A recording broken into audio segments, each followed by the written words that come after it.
يطلبه غيري فاطمأنت نفسي. وما من دابة في الأرض إلا على الله رزقها ويعلم مستقرها ومستودعها كل في كتاب مبين. فما أحد يأخذ رزقك في مكانك.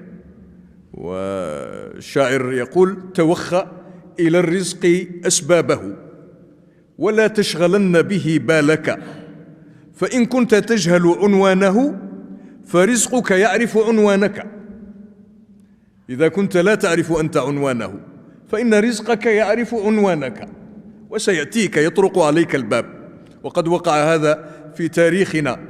لذلك الشاعر الذي ذهب إلى الخليفة في دمشق فلما دخل عليه قال: ماذا تريد؟ قال: وكان فقيرا ويسكن مكة، انتقل إلى دمشق. قال له: ألست الذي يقول جئت؟ قال: ما الذي جاء بك؟ قال: عندي قصيدة. هو يوري على أنه محتاج، يريد عطية من الخليفة وهدية وجائزة. فلما سمع الخليفة ذلك قال له: ألست الذي تقول لقد علمت وما الإسراف من خلقي أن الذي هو رزقي سوف يأتيني؟ قال له: أنت تقول هذا وأنت تفعل عكسه.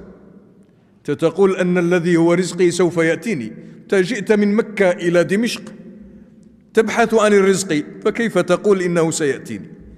فانكسر قلبه وتسلل. لما انشغل الخليفة بشيء إذا به يتسلل من مجلسه ويخرج، وركب ناقته وتوجه إلى مكة. الخليفة بالليل ذكره، فلما ذكره قال: ماذا فعل؟